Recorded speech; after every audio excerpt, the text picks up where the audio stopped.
그리스도 군사의 자세 충성심에 관하여 72번째 시간입니다.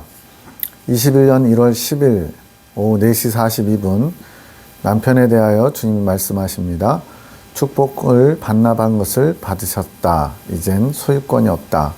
그래서 이제 축복이라는 것은 이제 주님께서 좀 이렇게 육적으로 좀 풀어주실 수 있는 그런 부분들을 이제는 반납한다는 것은 이제 그런 복을 대신하여서 주님께서 주시는 영적인 복을 원합니다. 이런 개념이거든요. 그러면서 이제 그 한라산 석축, 이제 그 일하고 있는 그것을 갖다가 이제 주님께 온전히 다 내어드렸다. 이런 개념이라서 이제는 소유권이 남편에게 있는 것이 아니다. 이제 소유권이 주님께 있고, 그리고 어떻게 보면 이제 장인어른인 송장로님이 그 기업을 축복하고 또 그 축복의 통로로서 쓰임받는 것을 말씀하는 겁니다. 남편이 영적으로 빨리 달려가고 싶어서 한라산 석축 축복을 반납한다고 고백했던 것을 주님이 받으신 거죠. 4시 51분 에녹 자매에게 어떤 남자가 높은 산을 기쁨으로 올라가고 있는 모습을 환상으로 보여주신 이 어떤 남자가 남편, 즉 김 집사님이시고 에녹을 나에게 돕는 자로 허락하신다고 하신 이제 21년 1월인데 이제 에녹 자매가 강남에서 약 4년 정도 이제 미용사로 일하다가 하나님께서 상주로 불러 내리시고 이제 엄마를 도와서 가사일도 돕고 또 어린 동생인 사무엘 언약이를 돌보는 일에 전담 영적 교사로 주님께서 붙이시려고 돕는 자로 부르셨다 이렇게 말씀합니다. 처음에는 동생 하나 돌보는 게 뭐 이렇게 힘들까 싶었는데 이제 직접 겪어보니까 보통 아이들의 한 3몫, 4몫을 해요. 뭐 얌전한 아이가 아니고 활동적이다 보니까 그 아이를 케어하는데 어른들 2명, 3명이 달라붙어야지 감당이 될 정도로 그 정도로 에너지가 넘치다 보니까 그리고 이제 어리지만 또 주님께서 다듬어 가셔야 될 부분들이 있기 때문에 에녹 자매를 이제 선생처럼 교사처럼 붙이신 겁니다. 밤기도 송원자님에게 남편을 위한 화답 기도를 하여라. 그가 마음을 정했느니라. 한라산 석축 축복을 반납한 것. 너의 화답을 통하여 내가 그 일을 이루어 갈 것이라. 원래 화답은 본인이 하는 게 맞거든요. 그런데 이제 예수님과 이렇게 통교 이렇게 잘 이렇게 원활하게 소통이 되지 않으면 다른 중재자를 세워서 주님께서 화답하는, 즉 주님의 뜻을 드러내고 그 주님의 뜻을 받들어서 화답하고 또 우리가 주님께 뭔가를 기도로 말씀드리면 주님께서 우리에게 화답해 주시고 이게 영의 교통이거든요. 이러한 화답 기도를 남편 대신에 네가 대신해라. 그러면 내가 그 화답 기도를 받아서 그 일을 이루어 가겠다 말씀하신 겁니다. 내가 주님께 남편을 대신해서 올려드린 화답 기도. 나의 구주이신 주여 높임 받으소서. 선하고 인자하신 주여 감사와 영광을 올려드립니다. 남편에게 크신 은총 허락하심을 너무나 감사드립니다. 주님께로 가는 그 길에 시온의 대로가 활짝 열어지게 축복하소서. 시편에 있는 표현이잖아요. 시온의 대로가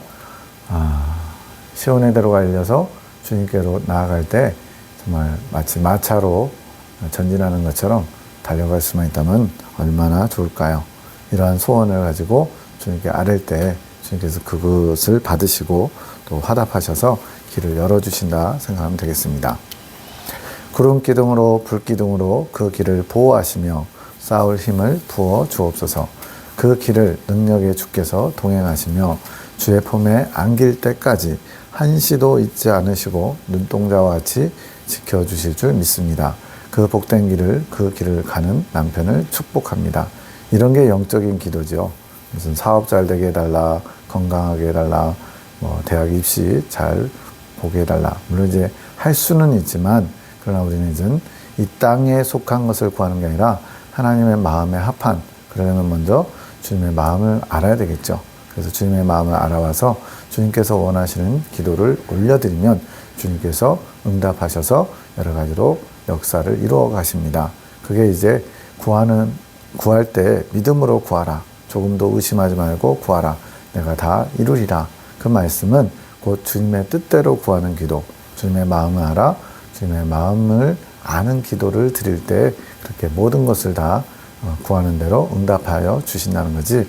무슨 이 땅에서 뭐 복권을 샀는데 복권 당첨되게 해주십시오, 이런 거를 무조건 믿습니다고 하고서 기도한다고 해서 그런 걸 들어주신다는 게 아니에요. 나에 따라 내가 그를 이끌어왔으며 때때로 너를 통하여 그를 일으키며 사랑으로 채찍질하며 그 길을 지금까지 인도해 왔느니라.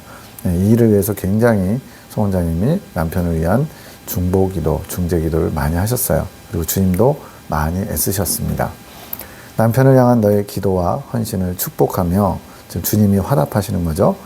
그의 앞길을 내가 열어갈 것이며 내가 그 복된 길을 함께 동행하며 걸어갈 것이니라.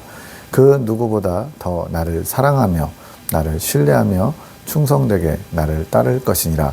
주님께서 이렇게 이끄시겠다고 지금 화답하시지만 결국엔 또 순종을 해야 이루어지는 일들이에요. 주님이 해주실 부분이 있고 우리가 해야 될 부분이 있고, 그래서 마치 이렇게 축복받았으니까 또는 주님이 약속하셨으니까 그냥 저절로 다 되겠지, 이렇게 하면 안 되죠. 힘이 빠지지 않게 날마다 날마다 그를 향한 축복을 잊지 말 것이니라. 내가 날마다 행하는 축복이 그에게 힘을 얻게 할 것이며 그의 영을 솟아나게 하는 통로가 되어줄 것이니라. 21년 1월 23일 새벽 3시 4분, 새벽에 주로 이렇게 주님이 영감으로 알게 하시고 영음을 듣게 하시고 그래요. 송영진 집사님을 향해 환경을 바라보지 마라. 내가 준 환경이라. 예, 그렇죠. 우리에게 주어진 모든 환경은 주님이 허락하신 것입니다. 하나도 주님의 뜻에서 벗어난 환경은 없어요. 원수가 나타나서 나를 힘들게 하는 것까지도 그 원수를 통해 주님의 메시지가 있다는 것을 우리가 늘 염두에 둬야 됩니다. 송영진 집사님과 내가 대화하는 소리가 들림. 이제 원장님하고 동생인 송영진 집사님하고 대화하는 거래요. 이제 영음이죠. 영이 소리하는 거예요. 이런 마음이 5번 있었어. 송영진 집사님이 뭐 어떤 건지 모르지만 그런 마음이 5번 있었대요. 많이 있었네. 많이 힘들었겠네. 송 원장님의 영음이에요. 동생에게 위로하는 거죠. 3시 25분 어릴 때의 헌신을 내가 갚아주는 것이라. 예. 어릴 때의 헌신, 어떤 건지 몰라도 주님께서 그 헌신을 갚아주시겠대요. 3시 27분 나는 너희의 헌신을 기억하여 꼭 갚아주는 것이라. 아이 전사님, 그 당시 다니던 교회의 부교육자이신데 그분에게 1년간 11조를 보내라고 하셨어요. 그래서 어려운 중에, 제가 알기로는 이 당시 21년만 해도 많이 어려운 걸로 압니다. 사업 자금이 많이 힘든데도 주님께서 시키니까 그대로 순종하는 거죠. 그래서 1년간인가 11조를 보낸 걸로 알고 있어요. 3시 28분 너도 그 아이 전도사에게 은혜를 입었기 때문에 너를 통해 주게 하는 것이라. 은혜를 입은 자니까 그런 물질적인 재정 지원을 할 수 있도록 하나님이 연결시키는 거죠. 아이 전사님이 송 원장님 고등학교 때 주일학교 교사이셨고 나도 아이 전사님 통해서 은혜를 많이 받았음. 3시 36분 송영지 집사님 이후에 잠이 깨서 메시지를 또 받았어요. 이건 이제 잠결에 받은 게 아니라 잠이 깬 다음에 잠들었느냐? 헌신하라. 불평하지 말고 한라산 석축 나의 기업에 헌신하라. 내가 지금부터는 매형에게, 이제 관계가 이제 매형이거든요.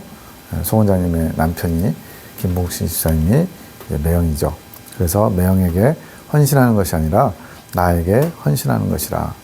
그러니까 이게 참 겉으로 보기에는 사람의 기업 같고 또 사람에게 봉사하는 것 같고 헌신하는 것 같은데 그것이 주님께 드려진 기업, 주님이 사용하시는 기업이라면 그것이 또한 주님께 헌신하는 것이 된다는 거예요. 그러니까 우리는 이제 겉으로 보는 것 가지고 많이 판단하는데 그 이면에 정말로 주님을 위한 일, 또 주님의 일, 이런 것들이 있음을 기억해야 됩니다. 이것은 모든 관계에서도 그렇고 또 어떤 일을 할 때도 또 사명을 감당할 때도 마찬가지. 무조건 교회에 관련된 일을 한다고 다 주님의 일이라고 생각하면 안 돼요. 왜냐하면 주님이 원하시는 일이 아닐 수도 있거든요. 목사 개인의 욕심이 들어간 일도 있을 수 있고요.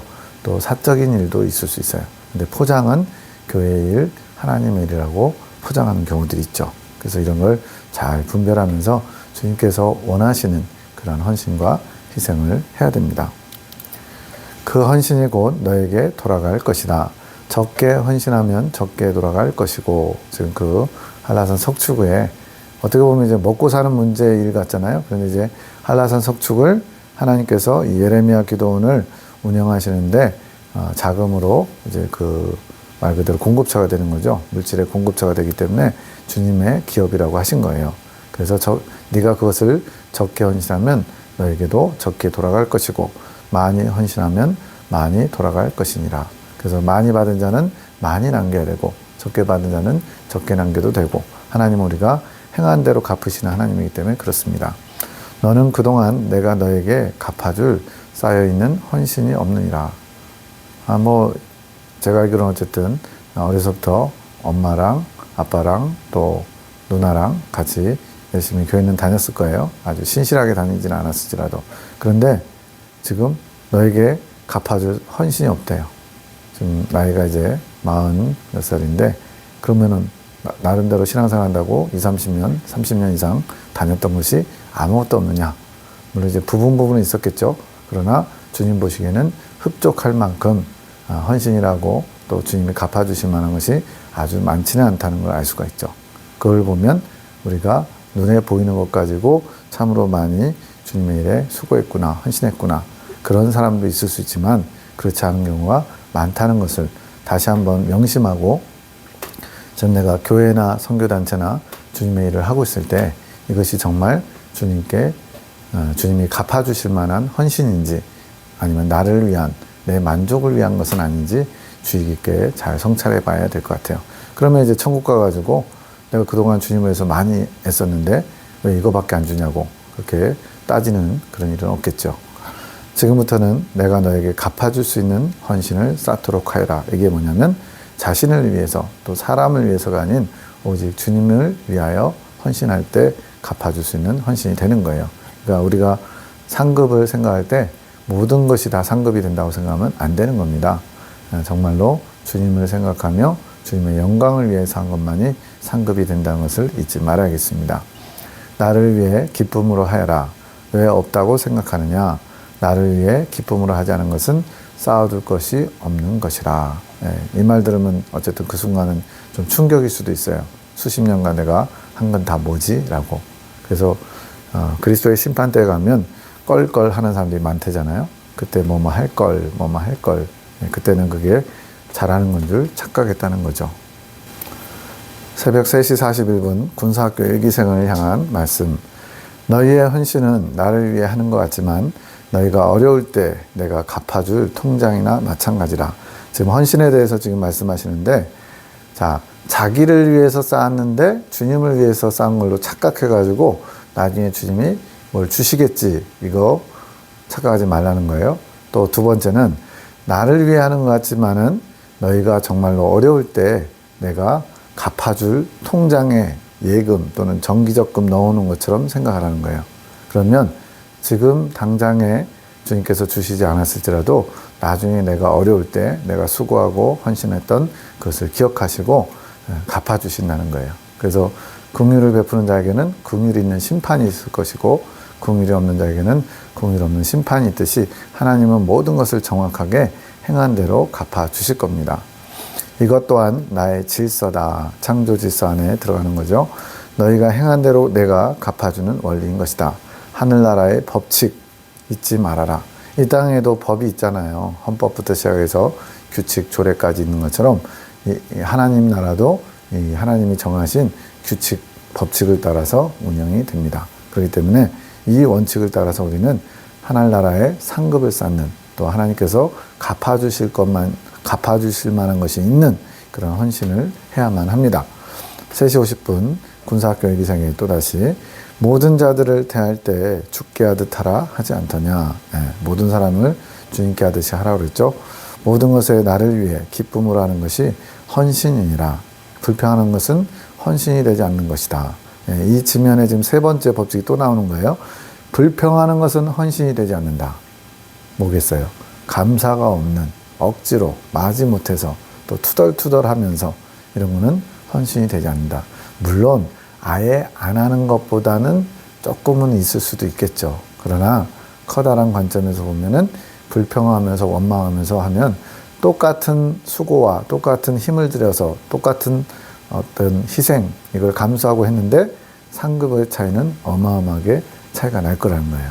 그래서 우리는 할 수만 있으면 여러 가지 마음이 어렵거나 힘들거나 육체가 너무나 고통스러울지라도 불평하기보다는 이 또한 주님께서 허락하신 줄 믿고 감사를 드립니다. 이러면서 헌신해야 돼요. 억지로 하더라도. 안 하는 것보단 낫지만 억지로 하더라도 마음의 자세를 바꿔야 됩니다.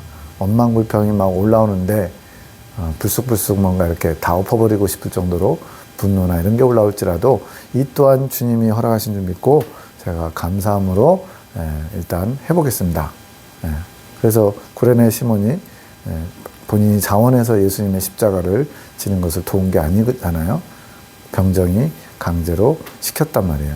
그런데 그 구레네 시몬의 집안이 루포라든가 이렇게 은혜를 입는 것을 우리가 보잖아요. 나를 위해 기쁨을 하는 것이 나를 사랑하는 것이고 이웃을 형제를 사랑하는 것이다. 주님을 위해서 기쁨을 하는 게 주님을 사랑하는 것이다. 그러니까 성경에 예수님을 사랑하라 그랬는데 예수님은 어떻게 사랑해야 될지 모르겠어요. 여기 나오잖아요. 헌신할 때, 수고할 때, 희생할 때 기쁨으로 감당하는 것이 주님을 사랑하는 것이고 또 이웃과 형제도 사랑하는 게 된다고 말씀합니다. 사랑으로 하는 모든 것이 헌신이고 곧 충성심이라. 헌신과 충성심은 같은 개념이래요. 너희는 이 충성심을 가져야 한다.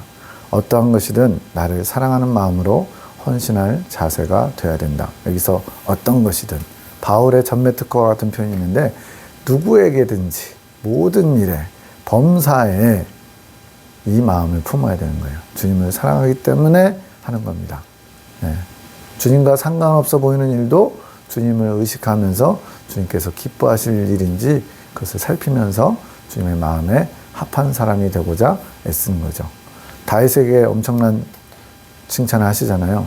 이새의 아들 다윗을 만나니 내 마음에 합한 사람이다. 주님 마음에 쏙 든다는 얘기예요. 그러한 수고와 헌신, 주님이 원하시는 것을 하는 것이 우리 자신에게도 나중에 갚아줄 것이 있게 되고 또 천국 가서는 더 비교할 수 없는 좋은 것들로 갚아주실 겁니다. 나를 사랑하는 마음이 아니면 헌신이 되지 않고 결국 충성이 아니라 불충이 되는 것이라. 그래서 네 번째 헌신의 중요한 표현이 나온 거예요. 헌신이란 주님을 사랑하는 마음으로 하는 게 헌신입니다. 그렇지 않으면 아무리 목숨을 바치는 일을 한다 해도 소용이 없는 거죠. 그게 고린도전서 13장에 사랑은 어쩌저쩌고 하면서 정말 몸을 불사르게 내어줄지라도 사랑이 없으면 아무 유익이 없다고 말씀하잖아요. 이것이 무조건 순종의 완성이다. 그러면 불순종이 무엇인지도 이해가 될 것이다. 순종이 헌신이라면, 주님을 사랑하는 마음에서 나오는 헌신이라면 불순종은요, 주님을 사랑하지 않는 마음으로 하는 것들이 다 불순종이죠. 예를 들어서 주님께서 뭘 명하시는데 하기 싫어서 시간을 끌어요. 그게 다 또 사랑으로 하지 않아요. 그냥 마지못해 하고 무무감을 해요. 그런 것이 다 불순종이죠. 무조건 순종은 나를 사랑하는 마음으로 헌신하는 자세로 주어진 모든 환경에서 충성하는 것이다. 이런 한 줄짜리는 정말 마음에 새길만 합니다. 무조건 순종, 이것은 주님을 사랑하는 마음으로 헌신의 자세로 모든 환경에서 충성하는 것. 모든이 들어갔어요. 또 누구에게든, 사람에게든 또 어떤 환경이든 그런 상황 속에서 주님을 사랑하기 때문에 하는 것이 순종이에요. 너의 모든 환경은 내가 준 환경이다. 그래서 이제 제가 있는 곳은 이제 강원도 원주 영월에 붙어 있는 끝자락인데 영월 경계선에 있어요. 불과 150m, 200m만 움직이면 영월이에요. 그래서 아주 춥습니다. 거의 보니까 겨울에 최저 몇 도에서 몇 도, 영하 몇 도에서 몇 도 하면은 항상 그 최저 온도가 저희 동네 온도더라고요. 그러다 보니까 눈이 많이 오고요. 또 춥기도 막 영하 22도도 경험해보고 그러니까 때로는 오늘 왜 이렇게 추워 하면서 저도 모르게 약간 날씨에 대해서 불편한 마음 이런 게 들 때가 있어요. 그러다 보면 빨리 바꾸는 거예요. 이 날씨마저도 주님이 허락하신 거지. 또 바람이 엄청 불어가지고 막 천막이 날아갈 것처럼 막 흔들릴 때도 있어요. 먼 바람이 이렇게 불어 하는데 그때도 이 바람도 주님이 허락하신 거지. 또 비가 막 억수로 쏟아지면은 이제 1층에서 이제 물이 천장에서 똑똑똑 떨어지는 소리가 나요. 예, 제가 주로 있는 곳은 2층이지만 1층에서 여름에 생활하는데 천장에서 물이 뚝뚝뚝 떨어져요. 그럼 나중에 천장이 다 젖고 물이 셀까봐 걱정되잖아요. 그런데 그 장대비 또는 며칠 동안 엄청 내리는 그 소낙비나 장마비도 주님이 내리신 거다 생각하면 더 이상 원망의 말, 불편한 말 할 수가 없는 거예요. 이런 모든 환경을 주님이 주셨다는 것을 우리는 기억해야 됩니다. 그 환경에 대해 불평하는 것은 곧 나에게 불평하는 것임을 잊지 말아라. 이런 말씀을 그냥 지식적으로 그냥 알 게 아니고 이제는 나한테 적용해야 내게 유익합니다. 너희에게 주어진 모든 환경에서 너희가 행동하는 것이 곧 나에게 하는 것이 된다. 우리는 잊지 말아야 됩니다. 밥하는 일, 청소하는 일, 심지어는 강아지 밥 주는 일. 그래서 제가 요즘은 저희 집도 진돗개 큰 한 마리 있고 고양이 한 마리가 있는데 강아지를 매일 밥 주잖아요. 고양이도 밥 주고 그때마다 주님의 일이라고 생각하고 합니다. 인간적으로는 이게 무슨 주님의 일이야 라고 싶기도 해요. 근데 여기 지금 주님께서 그 밥 주는 일마저도 주님을 사랑하는 마음 또 주님의 일처럼 하라고 하셨기 때문에 저는 이 말씀을 주님의 말씀으로 받았기 때문에 그런 마음 자세를 가지려고 애를 써요. 물론 잊어버릴 때가 더 많죠. 강아지 밥 주는데 막 이건 주님의 일이야 이렇게 쉽지 않죠. 그러나 의식은 해요. 그러다 보면 어느 순간 주님의 일처럼 조심스럽게 나름대로 열심히 하겠죠. 일터에서 일하는 것, 이 모든 것이 삶에서 나에게 예배하는 것이 된다. 삶의 예배, 이게 진정한 예배죠. 신령과 진정. 성령님이 이끌어 가시고 진정, 진심, 전심을 다해서 주님을 기쁘시게 하는 삶. 이게 바로 예배의 삶입니다. 나를 사랑하는 마음을 품는 것 자체가 기도다. 제가 기도는 많이 약한 편이거든요. 말씀과 기도 두 개 중에 좀 말씀 쪽에 더 치우쳐 있는데 여기에서 이제 위안이 돼요. 나를 사랑하는 마음을 품는 것 자체가 기도다. 물론 이제 구체적으로 중보기도나 또 기도 제목을 놓고 기도해야죠. 근데 기도를 너무 어렵다 또는 어떤 기도를 해야 될지 모르겠다. 여기 나오잖아요. 주님을 사랑하는 마음을 품는 게 기도다. 그럼 주님을 사랑하기 때문에 고백도 할 수 있겠죠. 예수님 사랑합니다. 예수님 제가 주님을 간절히 찾습니다. 이렇게만 해도 그것의 진심이 담겨 있다면 주님이 기뻐 받으시는 기도가 되겠죠. 너희가 사소한 일이라 생각하는 그 일들이 나를 사랑하는 마음으로 헌신할 때에 나에게 드려지는 예배가 되고 그것은 곧 위대한 일이다. 무슨 징기스칸처럼 전 세계의 가장 넓은 영토를 만들지 않아도 무슨 아인슈타인처럼 우주의 놀라운 물리적 법칙을 발견하지 않아도 주님 앞에 오히려 사람들은 위대한 일이라고 보잖아요. 근데 우리는 주님께서 위대한 일로 인정해 주는 일이 훨씬 더 위대한 거예요. 그것이 위대한 일이 될 수 있다는 거예요. 너희가 생각하는 위대한 일들, 나의 능력을 나타내는 일들이라고 할지라도 이건 이제 반대로 나를 사랑하는 마음이 아니면 내가 기뻐하는 예배가 아닌 땅에 떨어지는 오물과 같은 것, 버려야 되는 것, 피하고 싶은 것, 주님께서 거들떠보시지도 않는 것이 된대요.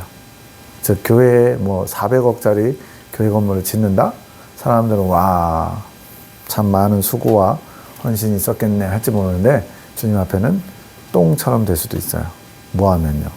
주님과 상관없이 인간의 탐욕이, 욕심이 또 사람에게 보이려고 한 것이라면 똥보다도 못한 것이 되죠. 왜? 인간의 욕심의 산물이 될 테니까요. 이것을 내가 그동안 너희에게 훈련해 왔고 이 훈련이 너희 삶 가운데 이루어질 때 이제는 몸의 습관처럼 된 것처럼 이제 나타난다면 나에게 무조건 순종하는 충성스러운 믿음의 일꾼이며 나에게 합당하게 쓰임받는 종이 될 것이다. 주님께 인정받는 거죠. 그러니까 충성스러운 일꾼, 선한 청지기 이런 게 어려운 게 아니에요. 주님을 사랑하는 마음으로 모든 일에 기쁨과 감사함으로 최선을 다하면 그것이 주님의 선한 일꾼의 모습이라고 주님께서 칭찬해 주시고 주님 보시기에 위대한 일이 되는 거예요. 이제 내가 원하는 그리스도 군사의 자세가 어떤 것인지 알겠느냐? 지금 우리가 그걸 지금 배우고 있잖아요. 마지막 훈련인 만큼 충성심을 가지고 임하기 바란다. 이제 훈련소에서 훈련받는 것처럼 어느 하나님의 그 코스 과정이 끝나가는 것이라고 말씀하는 거죠. 밤기도 군사학교 1기생에게 높으신 주여 감사합니다. 저희를 복된 자들로 삼아주시니 감사드립니다. 저희가 주의 은혜를 잊지 않게 하소서. 악을 미워하는 자들이 되게 하소서.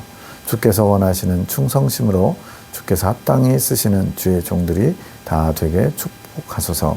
지금 충성심을 주님이 강조해서 화답으로 충성심에 합당한 주의 종들이 되기를 기도하고 있는 겁니다.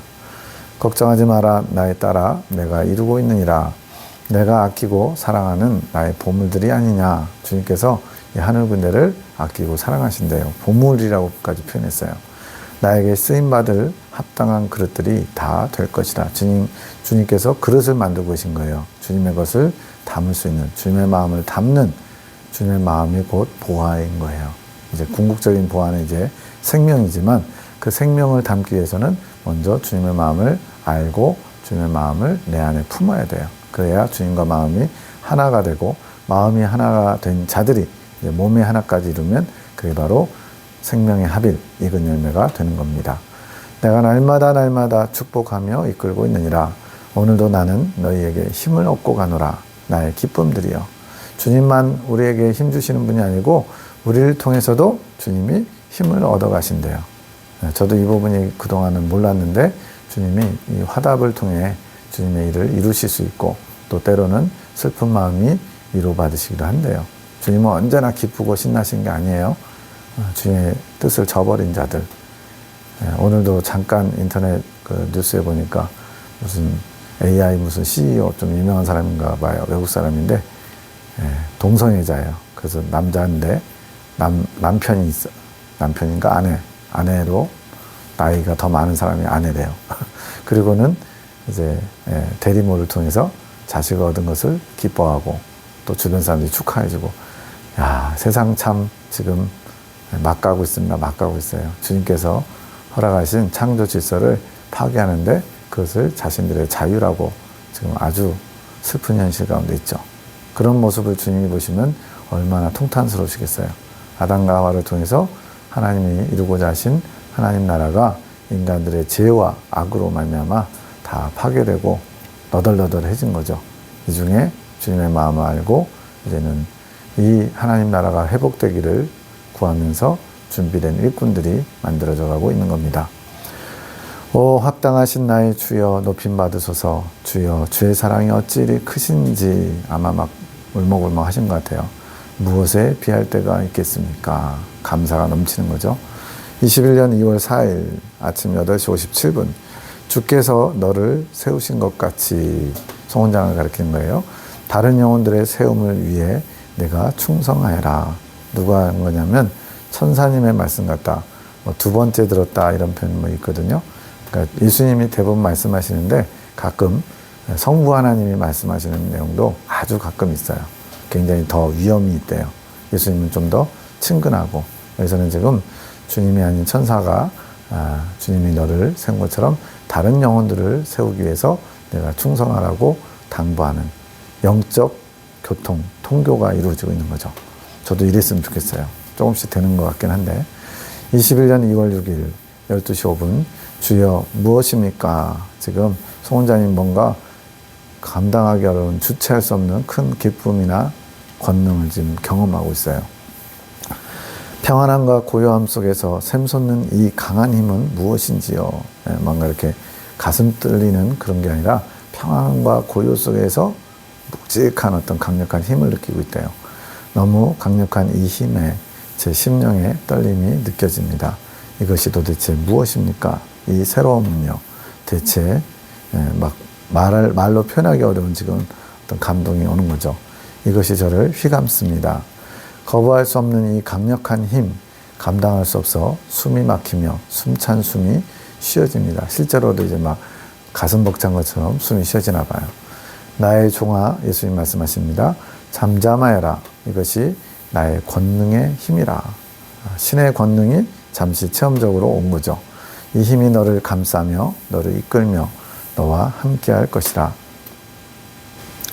나의 불기둥, 구름기둥의 강력한 힘이라. 이스라엘 백성들을 광야에서 인도했던 말 그대로 성령의 임재 아닐까요? 이 구름기둥, 불기둥 같은 강력한 힘이라. 모든 것을 태울 수 있고 부술 수 있는 힘이라. 하지만 사랑과 조합된 나의 능력이라. 권능인데 사랑과 조합되어 있는, 사랑이 그 안에 포함되어 있는 능력이래요. 이 힘이 너와 함께 할 것이라. 이 힘이 너를 강하게 사로잡아 너의 행할 일을 하게 할 것이라. 이 느낌을 잘 기억하여라. 이것이 주님께서 부여하신 권능의 힘이라는 것을, 그래서 두렵고 떨릴 때, 마음에 큰 어려움이 있을 때 이 권능을 체험했던 그것을 기억하고 담대하게 이겨나가라는 거죠. 주님의 강력한 힘에 이끄심에 순복합니다. 저는 주님의 것입니다. 저의 생각도, 감정도, 의지도, 생각, 감정, 의지, 마음의 기관들이거든요. 이 세 가지 다 주님의 것입니다. 저의 몸조차도 다 주의 것입니다. 주님 뜻대로 하옵소서. 완전히 주님께 나를 다 내어드린 거예요. 내면과 또 몸까지도. 저도 강력하게 이끄시는 것이 더 좋습니다. 제가 원튼 원하지 않든 주님께서 주님 마음대로 저를 이끌어 가시면 좋겠습니다. 이거죠. 그러면 주님의 뜻을 더 분명히 알 수 있으니 제 마음도 더 기쁘고 즐겁습니다. 주님 뜻대로만 충성하기 원할 뿐입니다. 저는 주님만 바라보며 주님 하실 일만 기다립니다. 오늘도 축복하시니 주님은 저의 영광이시며 저도 주님의 영광이 되고 싶습니다. 주님의 강력한 힘이 제 심장에 박힌 것 같습니다. 심장에 새긴 거죠. 주님의 강력한 힘이 내 안에 심장처럼 펌프질, 강한 펌프질처럼 지금 나를 굉장히 박동하게 만드는 거죠. 제 것이 아닌 주님의 것이 제 안에서 힘있게 작용함을 느낄 수 있습니다. 이게 주의 권능을 힘입는 것, 덧입는 것이죠. 제 마음에서도 기쁨이 솟아납니다. 그러면서도 평안한 고요함이 잔잔히 저를 덮습니다. 굉장히 뭐랄까요? 서로 이렇게 충돌할 것 같은 평안함과 고요함, 그리고 강력한 폭우와 같은, 폭풍과 같은 그런 강력한 권능의 힘이 공존하고 있는 거죠. 사랑과 공의가 어우러진 그런 것 같아요. 신비로운 조합입니다. 사랑과 정의의 조합 같기도 하고, 이 새로움, 하지만 낯설지 않은 이 느낌, 주님을 가까이 하면 주님께로부터 온 것이 낯설지 않겠죠. 잘 알 수 없지만 제 영혼은 만족합니다. 찬미합니다. 내 주를 찬미합니다. 주께서 제게 주신 이 즐거움과 평안함을 누가 알리요? 받은 자만이 안다네. 말로 표현할 수 없는 길이라는 거죠. 사랑하는 영혼들아, 이곳으로 나오느라. 즐거움이 있는 이곳으로. 이러한 본인이 주님으로부터 온 권능과 사랑의 그 힘을 다른 사람들에게도 맛보라고 초대하고 있는 것입니다.